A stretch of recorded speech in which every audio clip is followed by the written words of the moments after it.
Breaking news here, week 1 of the NFL. Cooper Kupp ruled out of this week's matchup against the Seahawks. Limited to just 9 games last season with an ankle injury.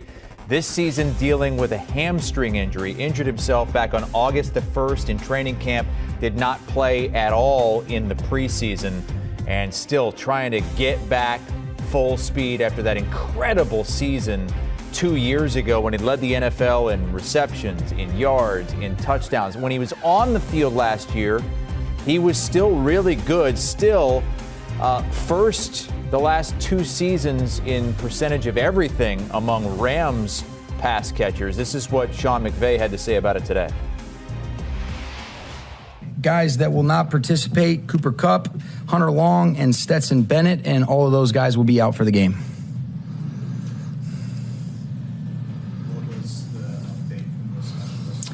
Really not much more information. It's just dealing with some soft tissue stuff, just trying to get him to feel back to normal. And when that ended up occurring, then we'll have him back. But in the meantime, he will not be playing for us.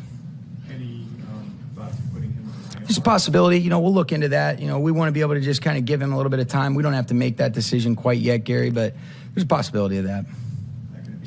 No, you wish he was able to go, but I got a lot of confidence in the guys. This is something that we probably thought was going to be the situation for a while now. So this isn't anything new to us, but rather just put it to bed, not have to continue to answer questions. Want to be able to get Cooper back when he's ready to go. And in the meantime, a lot of guys have been able to get a great chance to be able to develop, establish a rapport with Matthew and the rest of the group. And looking forward to watching these guys compete on Sunday. So the Rams will be competing against Seattle without Cooper Kupp. Dave Richard is here for the fantasy angle. We heard a reporter ask him if they're thinking about it all, putting him on injured reserve, and Sean McVay says that they are seemingly thinking that way. He did not say no, which means that he's probably going to say yes, and that move could come as late as Saturday.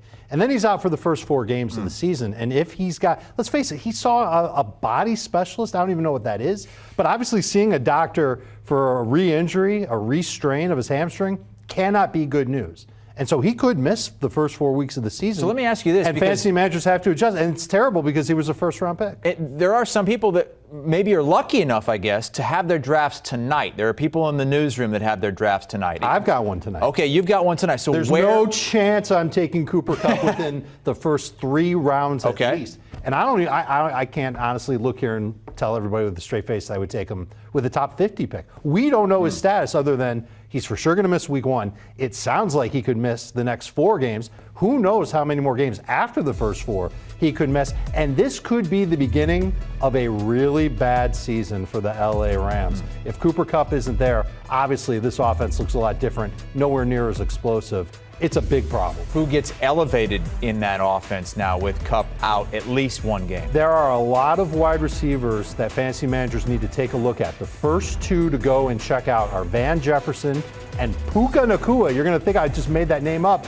but it's the rookie wide receiver who's been turning heads since OTAs. He's kind of like a raw green version of Cooper Kupp. Big, physical, knows how to get open. But Van Jefferson is a good route runner, should be good for a minimum of 10 PPR points per game. That's a low floor. The high ceiling is that if he ends up being the leader for the Rams in targets for week 1, week 4, week 8, who knows? He can end up being very helpful for fantasy managers. Both of them available in more than 75% of CBS Sports leagues. How about some other wide receivers who could be available right now? Depends on what you want, Chris. If you want a wide receiver that's going to give you a safe floor, maybe 10 to 12 PPR points per game, I got 2 of them for you. Tyler Boyd is still available in about 40% of CBS Sports leagues. Everybody knows what he can do in Cincinnati. And Isaiah Hodgins should be one of the top wide receivers for the New York Giants, should play a lot for them. He's available in 60% of leagues. But if you like upside, and who doesn't like upside, 2 rookie wide receivers to take a long look at. Marvin Mims in Denver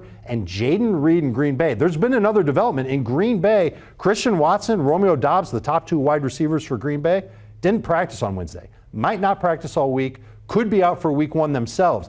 That would elevate Jaden Reed, who's already the slot receiver for Green Bay, into being their number 1 target. he could end up getting 12 to 15 PPR points against the Chicago Bears. Mims would replace Jerry Jeudy, could have a 3 or 4 week window himself to step up and be one of the explosive playmakers in the Broncos passing game. If you're in a one quarterback league, probably not dealing with Matthew Stafford, but 2 quarterback leagues, if you do have Stafford, what's this going to do to him? I mean, you're not going to be able to go out to your waiver wire and find anybody anyway. So if he's your second quarterback, you're rolling with him and you're keeping your fingers crossed that garbage time delivers 300 yards and 2 touchdowns for Matthew Stafford. Without Cooper Kupp, I wouldn't count on that.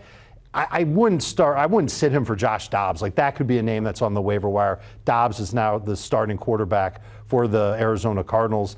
I'd still go with Stafford over him. Given Kupp's injury last season, his ankle injury, and the fact that going into the draft, we knew he had this hamstring. Did we overvalue him a little bit?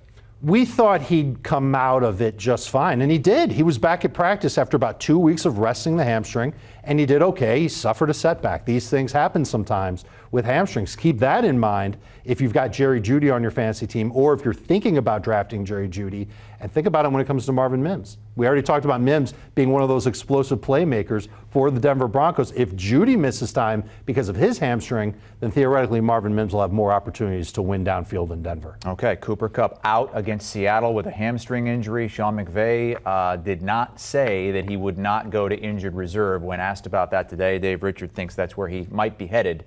That would mean he would miss at least 4 games to start this season. If you have a draft tonight, he says don't touch him before, what, top 50? Yeah, maybe round 5. Round 5 or so. Okay, much more. Somebody else take Cooper Kupp in your league. Much more on that. Fantasy Football Today, the podcast every day of the week this time of year. It is week 1. We kick off the season tomorrow night with Chiefs-Lions.